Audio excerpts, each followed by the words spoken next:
Bonjour à toutes et à tous et bienvenue à ce nouveau Good Morning Market du 13 décembre 2021.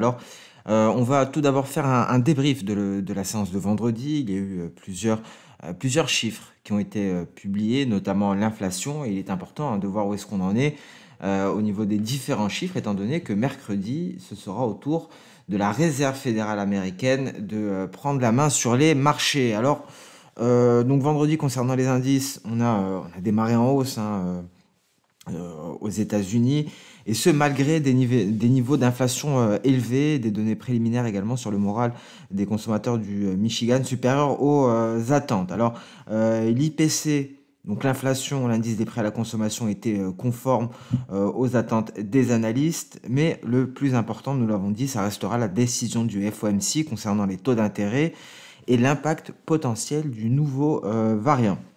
Alors concrètement, la Fed devrait accélérer le retrait des mesures de relance mercredi et peut-être ouvrir la porte à des hausses de taux d'intérêt plus précoces pour 2022 si les pressions sur les prix restent proches du niveau que nous avons atteint actuellement, qui est le plus élevé depuis plus de 40 ans. Les rendements du Trésor américain ont légèrement augmenté, l'obligation à 10 ans le rendement de l'obligation à 10 ans est aux alentours des 1,5%. On notera que le billet vert s'est légèrement replié lors de la deuxième partie de séance de vendredi. Il s'est ressaisi par la suite avant les données de l'IPC aux États-Unis. On est toujours dans une période de range pour le dollar américain. Pareil pour l'euro-dollar qui est tout de même parvenu à repasser au-dessus du niveau des 1,13 après avoir gagné 0,5% par rapport à ses plus bas. La paire GBP-USD de son côté a pu atteindre un sommet à 1,327 après être brièvement tombé à 1,32.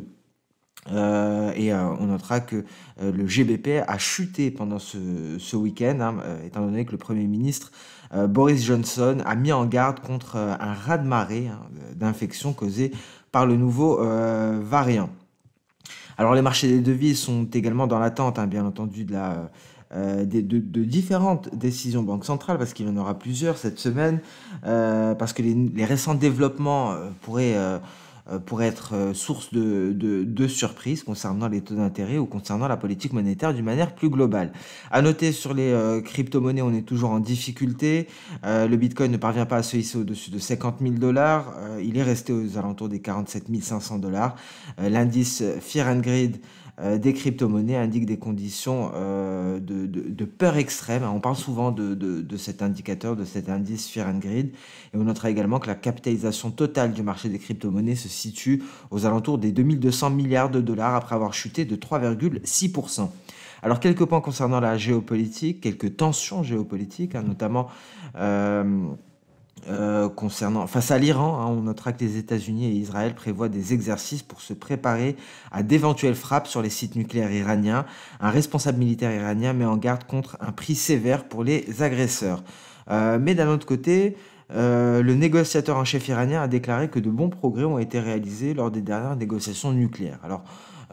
Est-ce qu'on va vraiment assister à une escalade des tensions, ou bien est-ce que, comme le sous-entend le chef iranien, le négociateur en chef iranien, est-ce qu'il y a des progrès quant aux négociations nucléaires? À voir. En tout cas, on notera une accélération des événements de ce côté-là. On notera également, concernant le gaz naturel, que le secrétaire d'État américain Blinken a déclaré qu'il est peu probable que du gaz passe par le gazoduc Nord Stream 2 si la Russie renouvelle son agression contre l'Ukraine. Donc concrètement, deux événements géopolitiques à surveiller, deux dossiers géopolitiques à surveiller, les négociations nucléaires entre les États-Unis et l'Iran, mais également les tensions entre la Russie et l'Ukraine. On notera également que le président américain Joe Biden a déclaré une catastrophe dans l'état du Kentucky à cause des tornades qui ont causé la mort d'au moins 80 personnes le week-end dernier.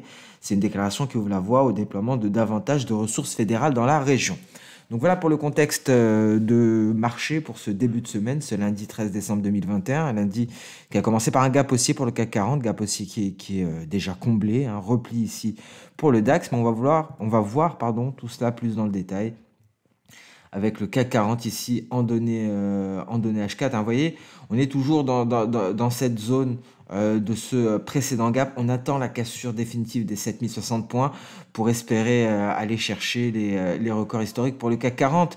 Et vous voyez le DAX ici, le DAX qui avait trouvé comme support ici son nuage, parvient à se maintenir au-dessus des 15 600 points, à 15 660 points très exactement. Et vous voyez, on a cette projection d'Osoda. Alors d'ailleurs, j'en profite pour rectifier une grosse erreur de ma part. Merci Marc Villa qui me l'a indiqué en commentaire du précédent Good Morning Market de vendredi. Alors, lorsque le repli baissier est inférieur à 50%, c'est 50% de AB, c'est une projection V et non une projection E. Hein. Je me suis un peu emmêlé les pinceaux vendredi, je devais être certainement un peu fatigué, mais c'est bien une projection V. Lorsqu'on est supérieur à 50% de AB, dans ce cas-là, c'est une projection E. Et égal à 50%, c'est une projection N. Hein, merci Marc pour votre vigilance. Donc, je rectifie. Je m'étais notamment emmêlé les pinceaux entre les projections V et les projections E. V, c'est lorsqu'on est à moins de 50%. On aurait été par exemple ici à plus de 50% de retrait, on aurait sélectionné E. Et lorsqu'on est à 50%, on sélectionne N. Donc voilà pour ce petit rectificatif. Donc concrètement, concernant les objectifs, ça change tout. Hein. C'était une grosse erreur de ma part. Ici, si on venait à franchir les 15 838 points, ce serait pour aller chercher les 16 142. C'est la projection à aller chercher. C'est bien la V, c'est pas la E. Hein, je m'étais trompé, donc la projection n'est pas sur des records. Hein, donc l'objectif est à 16 142 points. Concernant le Nasdaq, 16 363 points, pas grand-chose en données journalières. Vous voyez, en données H4, ici, il faut attendre le franchissement du précédent sommet intermédiaire à 16 440 points pour espérer aller chercher la projection V. Hein, c'est bien une V à 16 740 points. Vous voyez, hein, ça correspond grosso modo à ce pic qui avait été marqué le 22 novembre. S&P 500, hein, les configurations sont les mêmes. Hein. Souvenez-vous, d'un point de vue technique, on faisait face à des résistances, on s'était replié au contact des résistances, on repart à la hausse à présent et c'est pour aller franchir ces précédentes résistances justement. Ici, c'est le retracement externe de Fibo à 161,8% et on devine hein, une belle vague, une belle projection de Soda qui nous permettra d'avoir un objectif pour le S&P 500. Donc, on a notre point A, notre point B ici. Le repli nous a donné un point C et on retrace moins de 50%, beaucoup moins, donc c'est une projection V. 4762 points pour le S&P 500. Qu'en est-il du Dow Jones? Un Dow Jones qui avait de l'avance, souvenez-vous, qui était collé à sa résistance, qui s'en est éloigné quelque peu. Et donc maintenant, la voie est ouverte vers les 36 440 points, soit les récents records historiques. Voilà pour les indices américains, des résistances en cours de franchissement ou des résistances déjà franchies et des objectifs qui nous sont donnés, soit par les précédents records historiques, soit par les projections d'Osoda. En passant plus tarder sur le compartiment des crypto-monnaies, un compartiment des cryptos toujours en difficulté, toujours en grand danger hein, pour les cryptos. C'est peut-être une bonne nouvelle, ça va nous permettre d'aller chercher un creux. On est allé chercher un creux lors d'un flash crash sur le Bitcoin, mais c'était un peu trop rapide peut-être. Mais vous voyez, on n'arrive pas à franchir la SSB à l'heure actuelle. C'est la résistance à surveiller. Ce sont les 50 450 $ environ. Si on franchit ce niveau-là, direction 53 000 avant d'aller chercher éventuellement les 56 600, hein, il me semble, aux alentours de ce niveau-là. Donc, on n'y arrive pas pour le moment, on n'arrive pas à franchir les 50 450 $. Donc, la prudence est de rigueur ici hein, sur le Bitcoin. On n'est pas à l'abri d'un repli assez profond. Ce qui nous dit cela, c'est notre lagging span. Hein, vous voyez, elle est en train de se désengager à l'heure actuelle. Elle était désengagée précédemment, certes, mais elle s'est rembourbée dans des obstacles et elle est en train de sortir par le bas. Donc, prudence sur le Bitcoin. Qu'en est-il de l'Ether? C'est le même topo hein, pour l'Ethereum. On est à l'intérieur du nuage en données journalières, mais on éprouve de grosses difficultés. On va passer en H4 sur l'Ether. Hein, vous voyez, on n'arrive pas à repasser au-dessus du nuage. On a fait un test du haut du nuage avant de se replier considérablement et on est sur une grosse zone de support ici sur l'Ethereum. Donc, prudence. Grosse prudence hein, sur les crypto-monnaies. On pressent un repli très prochainement peut-être le dernier avant une reprise haussière. Voilà pour les crypto-monnaies, pas grand-chose à signaler hein, pour le reste, hein, c'est globalement la même chose. Il y a des faiblesses hein, d'une manière générale, que ce soit sur le Bitcoin ou sur les autres altcoins. Le gold marque une pause sous les 1800 dollars l'once à l'intérieur de son nuage, donc ça ne nous donne pas grand-chose à nous mettre sous la dent. En données H4, on est aussi à l'intérieur du nuage, donc vraiment pas grand-chose pour le gold. On attend une sortie de notre nuage avant d'envisager des perspectives, quelles qu'elles soient. Alors le pétrole, souvenez-vous de ce schéma. Ici, on avait imaginé une figure en épaule tête épaule sur le pétrole en données hebdomadaires. Donc on a bien rebondi sur une éventuelle ligne de coup qui serait peut-être même un peu plus basse hein, maintenant qu'on y voit plus clair. Donc vous voyez, on rebondit. L'heure est au rebond pour le pétrole et c'est un rebond qui devrait s'étendre. On a tout de même une grosse résistance aux portes des 74 dollars le baril. C'est la Tenkan et la Kijun hebdomadaire. C'est pour ça qu'aujourd'hui on commence par de l'hebdo sur le pétrole WTI. Donc on s'attend à un rebond. Jusqu'où va aller ce rebond? Je ne sais pas. Est-ce qu'on va aller à 100 dollars? Deux scénarios hein, concrètement. Soit on va à 100 dollars, soit on forme une seconde épaule droite. Et dans ce cas-là, on pourrait voir un repli considérable du pétrole. Qu'est-ce qui pourrait causer un tel repli? Par exemple, une sixième vague dans la cinquième vague. Hein, je ne fais que spéculer, mais avec le nouveau variant, ça pourrait être tout à fait possible. Et une vague, cette fois-ci, qui est un réel impact sur la mobilité. Et là, effectivement, on pourrait voir un repli après avoir marqué un sommet de court terme et donc un repli assez conséquent qui verrait une cassure de la ligne de coup, un franchissement de nuages pour aller se replier hein, de plusieurs dizaines de pourcents. Donc ce n'est qu'un scénario pour le moment. À l'heure actuelle, place à la hausse pour le pétrole. Vous voyez, on a déjà notre scénario qui est prêt. On avait, bon, encore une fois, on avait fait une erreur ici. Hein. On avait mis une projection E. J'étais pas du tout en forme un vendredi, on peut le constater. C'est une projection V et l'objectif sera beaucoup moins loin. Et l'objectif est à 76,33 et ça fait du sens. Hein. C'est tout à fait logique et c'est ce qu'on n'arrête pas de dire concernant les données journalières.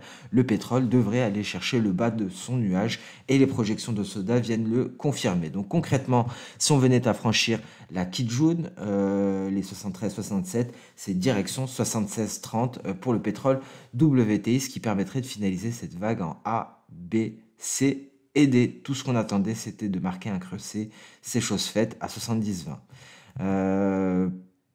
Pétrole WTI en données, donc là on était sur les données journalières en données H4, ce qui renforce davantage ce scénario haussier, hein, je verrais bien une belle hausse cette semaine, c'est la Greenspan qui est en train de se désengager, donc ça vient par renforcer, ça vient valider un précédent signal d'achat qui avait été donné ici lors de la sortie par le haut du nuage, mais la Greenspan devait également franchir ce nuage. C'est chose faite et donc les perspectives sont haussières pour le pétrole WTI.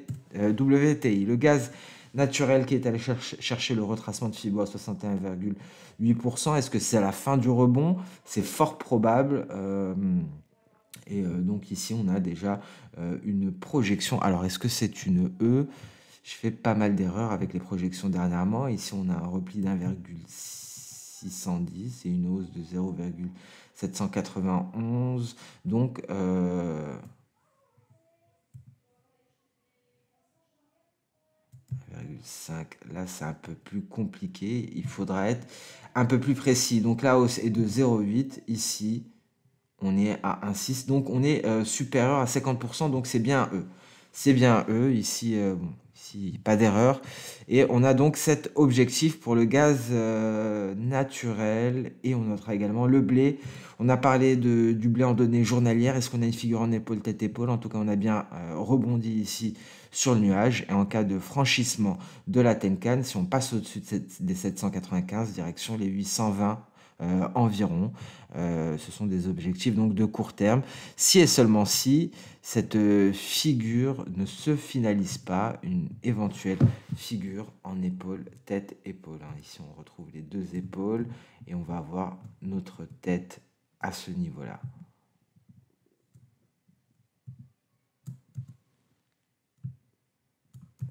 Donc voilà pour le blé, on passe sans plus tarder sur le compartiment des, le marché d'échange, pardon. Bon, on est en range sur le vieil vert, 96 250, hein, pas grand chose à en redire, hein, on est en train d'osciller autour du nuage. Même topo pour l'euro-dollar qui était passé au-dessus d'un 13 et repassant en dessous, 1,1287, hein, pas de grand mouvement à l'heure actuelle. De la même manière pour l'euro-dollar, on est à l'intérieur du nuage, GBP-USD qui a rebondi, par la suite on se replie, on va chercher à nouveau là un 31,80.